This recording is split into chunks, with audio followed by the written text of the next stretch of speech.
Se você abrir a maioria dos mapas antigos, verá que a travessia do Mar Vermelho é tratada como um evento impossível ou um erro de tradução sobre águas rasas. No entanto, mergulhadores e sonares de alta profundidade encontraram algo que a ciência não consegue explicar de outra forma. Um cemitério de carruagens egípcias e ossos mineralizados no fundo de um abismo oceânico. Não estamos falando de teorias, mas de imagens de corais que cresceram sobre rodas e eixos, exatamente onde a Bíblia diz que o exército do Egito foi parado. Hoje vamos revelar 10 momentos em que a ciência teve que se dobrar aos fatos e admitir que os milagres bíblicos deixaram rastros que o tempo não conseguiu apagar.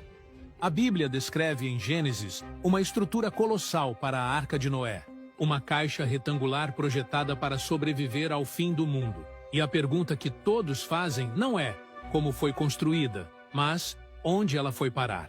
O texto bíblico é específico. A arca repousou nas montanhas de Ararat por séculos. Exploradores subiram o pico coberto de gelo sem sucesso, mas em 1959, um piloto turco notou algo estranho em uma fotografia aérea de uma região a 30 quilômetros do cume, num local chamado Durupinar. Havia uma formação geológica que não parecia natural. Ela tinha o formato exato de um navio, com a proa pontuda e a popa arredondada. Quando mediram a formação, o choque foi imediato. O comprimento era de exatos 157 metros. Se você converter os 300 côvados egípcios da época de Moisés, o resultado é exatamente 157 metros. A coincidência matemática é impossível. Céticos disseram que era apenas uma formação rochosa curiosa, mas nas décadas seguintes, o pesquisador Ron Wyatt e outros usaram radares de penetração no solo, GPR, para ver o que havia debaixo da terra. O radar revelou um padrão de linhas que se cruzam em ângulos retos, sugerindo uma estrutura interna artificial, como cavernas de madeira petrificada, convéses colapsados e até grandes pedras de âncora com furos perfurados encontradas nas vilas próximas, usadas em navios antigos para estabilidade. Além da localização, a própria engenharia valida o relato. O Centro de Pesquisa de Navios da Coreia do Sul analisou as proporções bíblicas e concluiu que aquele design específico era impossível de virar, mesmo em ondas de 30 metros. Ou seja, o objeto encontrado na Turquia tem as medidas exatas da Bíblia, está no local exato da Bíblia e possui a aerodinâmica naval perfeita descrita na Bíblia. O que vemos ali pode ser o esqueleto fossilizado da maior estrutura de madeira da antiguidade, preservada na lama vulcânica como um testemunho silencioso de que o julgamento pelas águas foi real. E nesse vídeo você ainda vai descobrir o que sonares encontraram no fundo do Mar Vermelho, que parece um cemitério de guerra, e a pedra descoberta em Israel, que fez ateus admitirem que um rei famoso realmente existiu. A água baixou e a madeira petrificou nas montanhas da Turquia. Mas 1000 anos depois, as águas seriam palco de outro evento impossível. Desta vez, não para flutuar sobre elas, mas para caminhar através delas. A maioria dos mapas nas Bíblias coloca a travessia do Mar Vermelho em lagos rasos, perto do Canal de Suez, o que faz os céticos rirem dizendo que não é milagre atravessar um brejo. Mas se olharmos para a geografia com os olhos de um estrategista militar, a história muda de lugar. Existe uma teoria forte, apoiada por exploradores como Leonard Moller, de que a verdadeira travessia aconteceu no Golfo de Aqaba, especificamente na praia de Nuaíba. Esse é o único local que encaixa perfeitamente na descrição bíblica de estar encurralado, uma praia gigantesca, cercada por montanhas intransponíveis, que terminam direto no mar, sem rota de fuga.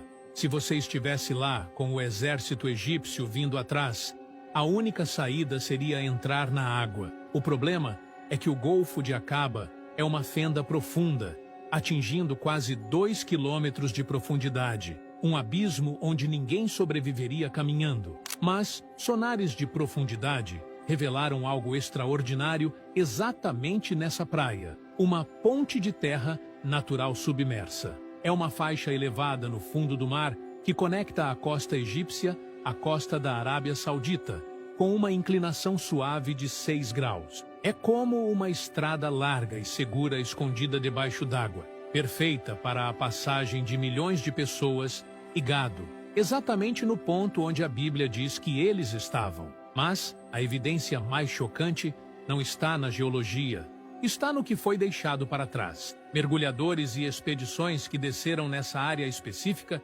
documentaram formações de corais bizarras que não existem em nenhum outro lugar da região. O coral não cresce em formas geométricas perfeitas, mas ali eles encontraram corais em formatos de rodas de carruagem, eixo e cabines.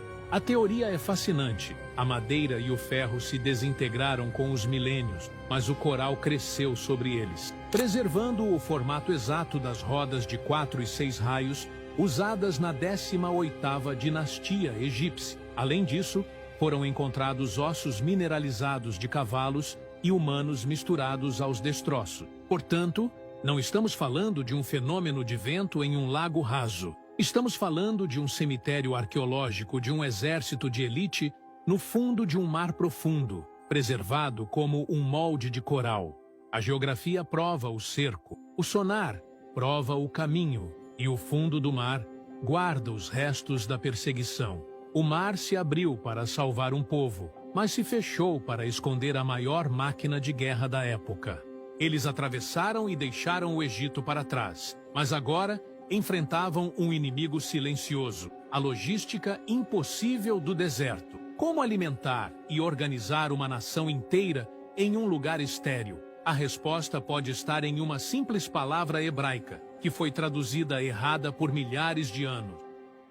Tradicionalmente, lemos que saíram do Egito 600 mil homens, sem contar mulheres e crianças. Isso daria uma população total de mais de 2 milhões de pessoas, algo equivalente a evacuar toda a cidade de Belo Horizonte para o meio do nada. Se essa multidão marchasse com seus rebanhos, a coluna teria centenas de quilômetros. O primeiro israelita chegaria ao Monte Sinai, antes que o último tivesse saído do Egito. Esse gigantismo sempre foi o principal argumento dos céticos para dizer que o êxodo nunca aconteceu, pois uma multidão desse tamanho deixaria montanhas de lixo, cerâmica quebrada e osso, e o deserto do Sinai é arqueologicamente silencioso. Mas a chave para resolver isso não está em escavar mais areia, mas em ler o texto hebraico original com a lente da época.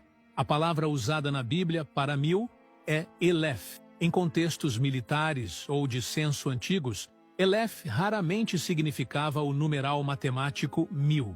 O termo era usado para descrever uma unidade familiar, um clã ou um pelotão liderado por um chefe. Quando a Bíblia diz 600 Elefs, ela muito provavelmente está listando 600 famílias ou unidades militares, e não 600 mil soldados individuais. Isso reduz a escala do evento para algo entre 20 e 40 mil pessoas. Isso muda tudo. Um grupo desse tamanho é grande o suficiente para ser uma ameaça aos pequenos reis de Canaã, como o texto descreve, mas móvel o suficiente para viajar rápido e não deixar para trás as toneladas de detritos que os arqueólogos modernos procuram em vão.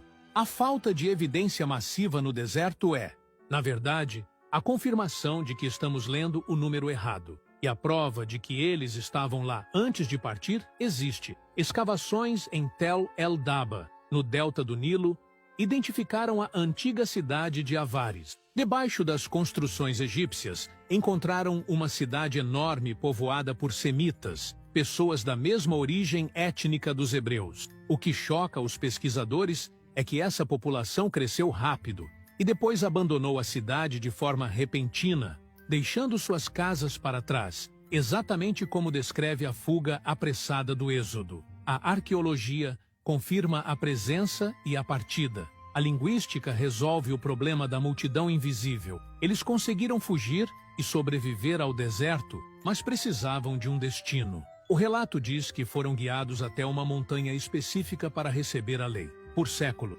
ninguém soube onde ela ficava, até que pilotos e exploradores notaram um pico na Arábia Saudita, que parece ter sido queimado por um fogo